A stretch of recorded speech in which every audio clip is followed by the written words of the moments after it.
Bonjour à tous, c'est Jenny Garden, j'espère que vous allez bien.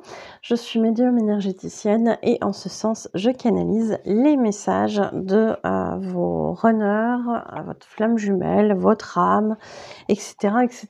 Ça peut même être d'autres personnes aussi que vous connaissez pour avoir des réponses, pour savoir un petit peu comment, enfin des explications sur ce qui peut se passer ou s'est passé dans le passé. Ça fait beaucoup de passé.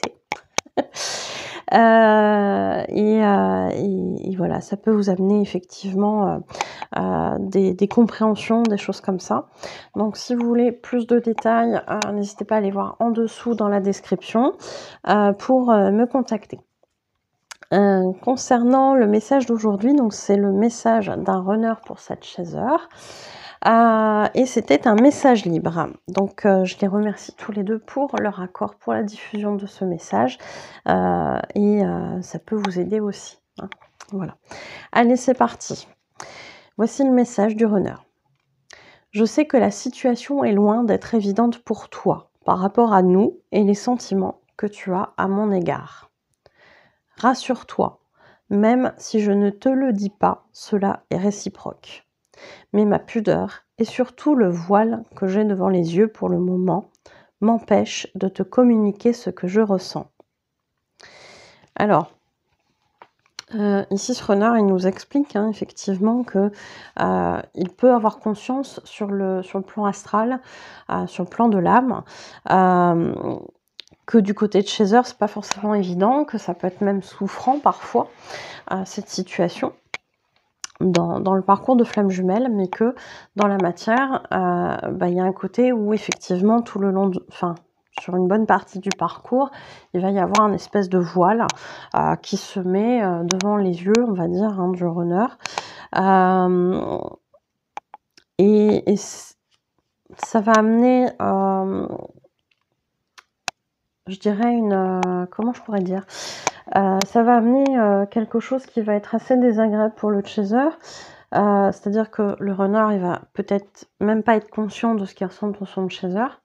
Et il va aussi être très fuyant par rapport à tout ce qui va être communication. Et ça, ce sont des choses qui sont très loin d'être évidentes pour un chaser, qui peuvent être très souffrantes. Mais pour communiquer ce qu'on ressent, il faut déjà en être conscient. C'est déjà très très compliqué pendant un laps de temps assez conséquent sur le parcours de flamme jumelle pour les runners. Mais ça a un sens sur le parcours. C'est-à-dire que le runner, souvent, il va prendre la fuite une fois que le chaser il est pas loin de découvrir le parcours FJ, etc. Ça a un sens, ça vient de nous faire travailler en tant que chaser. Ce voile-là, il est nécessaire pour nous faire avancer.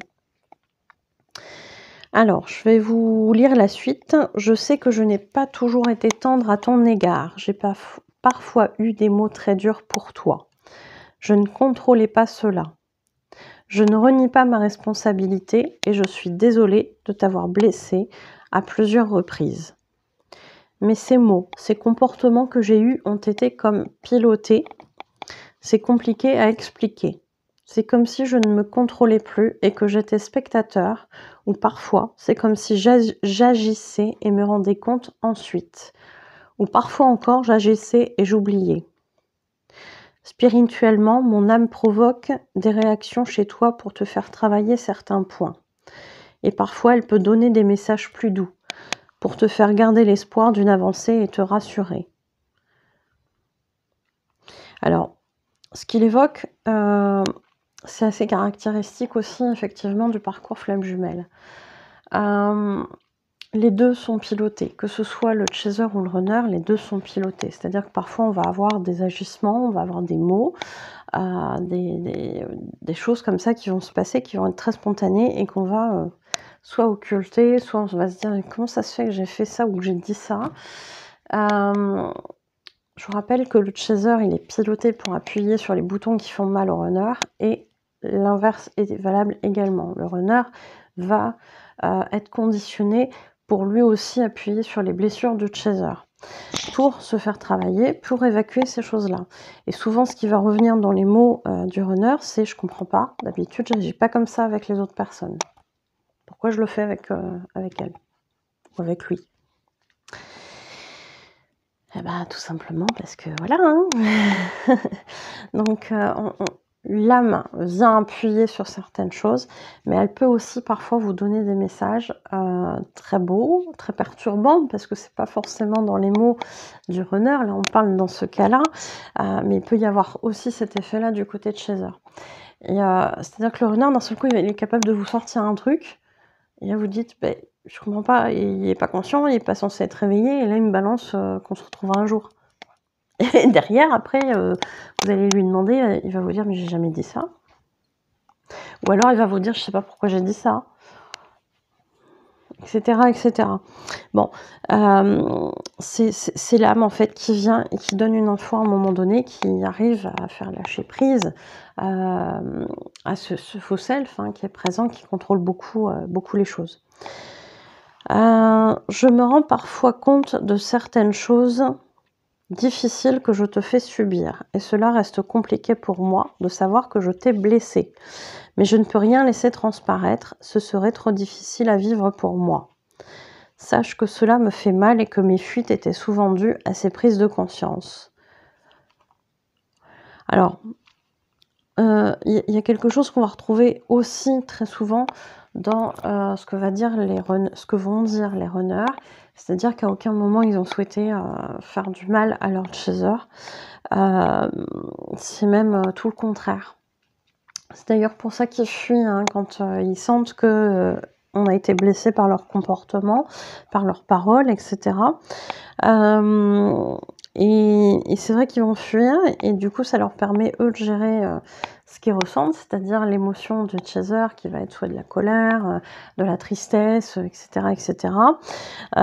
Et en même temps gérer la culpabilité qu'ils ont de nous avoir provoqué cet état-là.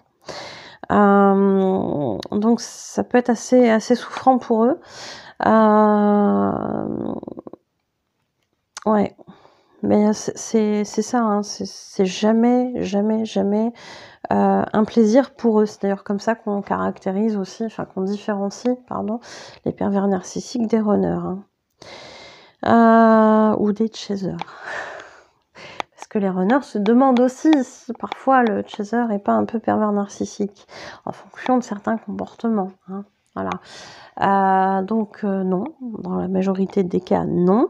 Surtout si on pense être en parcours de flamme jumelle et qu'on est réellement flamme jumelle.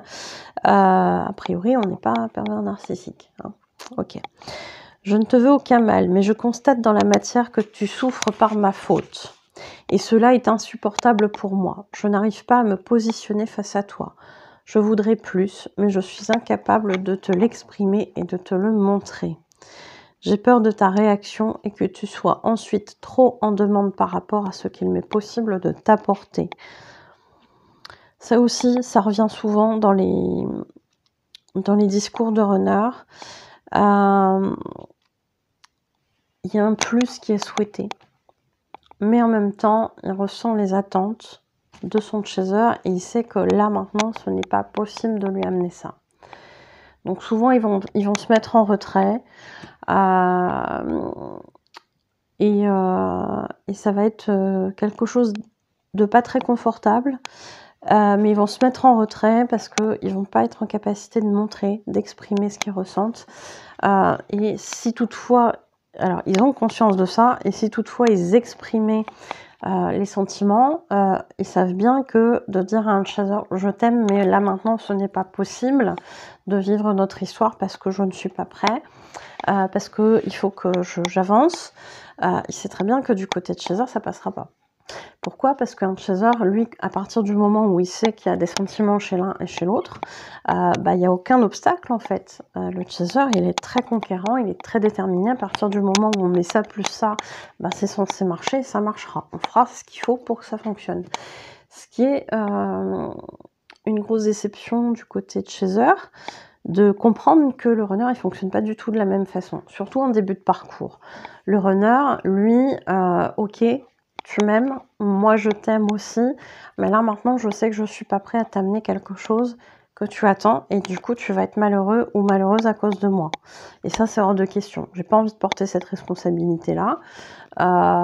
C'est pour ça qu'on demande au chaser de se rendre heureux tout seul, hein, pour arriver à quelque chose de plus sain et de pas avoir cette attente de dysfonctionnement, d'attendre quelque chose de l'extérieur pour se sentir bien et aimé, hein. Et ça c'est plutôt sain, hein, de se construire, de construire son propre bonheur sans l'attente de l'extérieur. Ça c'est plutôt sain.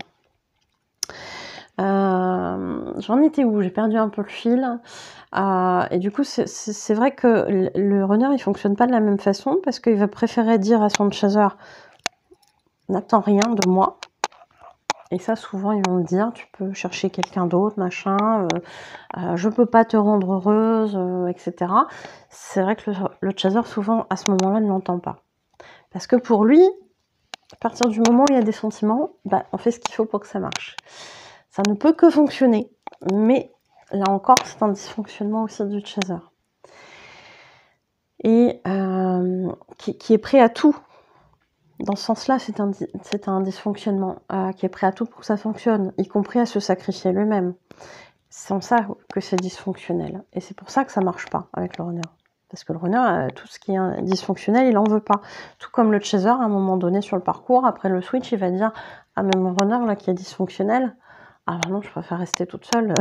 Ah non, non, non, non, non, je veux pas de la version là, je sais qu'ils peuvent faire mieux. J'attends le mieux. » Bon, si ça doit se faire, vous savez la suite, ça se fera.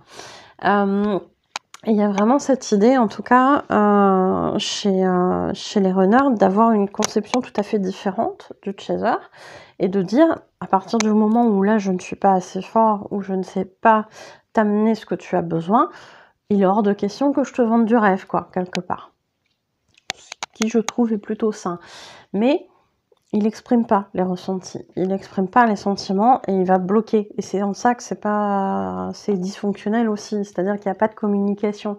Il y a une coupure, il y a voilà, un silence qui est assez traumatisant chez les chasers et qui amène beaucoup d'incompréhension et voilà, vous savez. Donc le runner, il va préférer dire à son chaser « Non, non, ne m'attends pas, je peux rien t'amener. Tu seras pas heureuse avec moi, tu seras pas heureux avec moi. » Et puis il va lâcher, il va faire son truc de son côté, il va se guérir, etc., etc. Et à un moment donné, paf, il devient entre guillemets plus fort que ce qu'il était avant. Il a guéri des choses. Et si toutefois ça doit être la réunion, bah, il peut aller vers son chaser et aller lui dire bah écoute là moi c'est bon, là c'est le bon moment. Bon, après il y a l'accueil du chaser, etc. à voir, hein, mais si ça doit se faire, ça se fera, hein. Et il y a vraiment cette idée, en tout cas, que le runner, lui, préfère prendre le temps de prendre des forces, d'être optimum dans le truc, et de dire, là, c'est bon. Là, je suis en capacité de faire ce que je ne pouvais pas faire avant. Et ça, le chaser, il n'est pas en capacité de l'entendre pendant longtemps. Donc, on voit qu'on a deux manières de fonctionner qui sont très différentes et qui, au départ du parcours, sont dysfonctionnelles des deux côtés, hein. Et c'est pour ça qu'on évolue, qu'on guérit des choses au fur et à mesure du parcours. Alors, on continue. Je me sens inférieure à tous ceux que tu as pu connaître, ceux CEUX. Même si certains n'étaient pas des hommes bien, car chacun a pu t'apporter ce que moi je ne peux pas t'apporter. Il y a aussi beaucoup ce sentiment effectivement de ne pas être assez bien, pas être assez ceci, etc. chez le runner. Ça vient de sa blessure de rejet, hein, on le sait bien. Donc souvent il va être à se dévaloriser, à se comparer avec les compagnons, alors soit passés, soit actuels du chaser, en lui disant ouais mais non, moi je peux pas rivaliser là, je peux pas t'amener ça en fait. Je ne suis pas assez stable pour m'engager avec toi. Cela viendra avec le temps. Laisse-moi cheminer avec confiance. C'est nécessaire. S'il te plaît, j'ai du mal aujourd'hui. Ne culpabilise pas de ton côté. Non, tu n'as rien fait de mal qui a pu provoquer ce silence. C'est moi qui n'arrive pas à gérer mes émotions, qui ai besoin de ce silence pour faire mes compréhensions et travailler sur moi. C'est effectivement dans les moments de silence que les deux travaillent le plus et qui font leur compréhension, aussi bien chaser que runner. Cela est nécessaire également pour te faire avancer dans la guérison de tes blessures. Bien évidemment que si le runner il se met en retrait, ça va faire travailler la blessure du chaser, etc., notamment la blessure d'abandon. Hein. Pas que ça, mais en très gros. Hein. Donc les deux, via cette séparation, avancent. Tu peux ressentir ces derniers temps que je lutte beaucoup, que je souffre. Tu m'aides à épurer mes émotions et je t'en remercie. Mais si à l'avenir, cela est trop souffrant pour toi, sache que tu peux demander à ce qui ne t'appartient pas te quitte. Prends soin de toi, je reviendrai bientôt. Alors oui, via le phénomène des vases communicants, on a le chaser qui, sur une bonne partie du parcours, va épurer des choses qui appartiennent au runner. Alors, il va épurer déjà ses propres trucs, le chaser, mais il va aussi épurer des choses que le runner n'est pas en capacité d'épurer lui-même en début de parcours. Ça viendra après, au fur et à mesure de ses guérisons, le runner il va être en capacité de faire ce travail-là, mais c'est pas tout de suite. Et c'est vrai que le chaser, dans ces moments-là, peut être assez en souffrance. Ça peut être très compliqué, ça peut être très douloureux. N'hésitez pas effectivement à suivre cet exemple hein, que ce runner vous donne, c'est-à-dire demandez alors à vos guides, à là-haut, à la source, à Dieu, appelez ça comme vous voulez, à ce que ce qui ne vous appartient pas et qui est souffrant puisse vous quitter. Alors, je dis toujours, ça marchera ou ça marchera pas. C'est quelque chose que je conseille aussi à beaucoup de chasers. Ça peut marcher, comme ça peut très bien ne pas marcher. Si ça ne marche pas, il est possible qu'on diminue la souffrance, mais qu'on la supprime pas complètement parce qu'il y a des choses à épurer. Et tant que ces choses-là ne seront pas épurées, pas terminées d'épurer, on vous les renverra. Donc, on peut apaiser quand même, hein. Les guides peuvent apaiser, mais s'il y a, je sais pas, un certain volume de choses à libérer, bah, vous les libérez de toute façon. Après, ça coûte rien de demander. Parfois, ça marche, on est vraiment soulagé pendant un temps, et puis après, bah, on doit épurer tout ça. Alors ici, il dit qu'il reviendra bientôt. À voir. À voir. Le bientôt dans l'astral avec les âmes.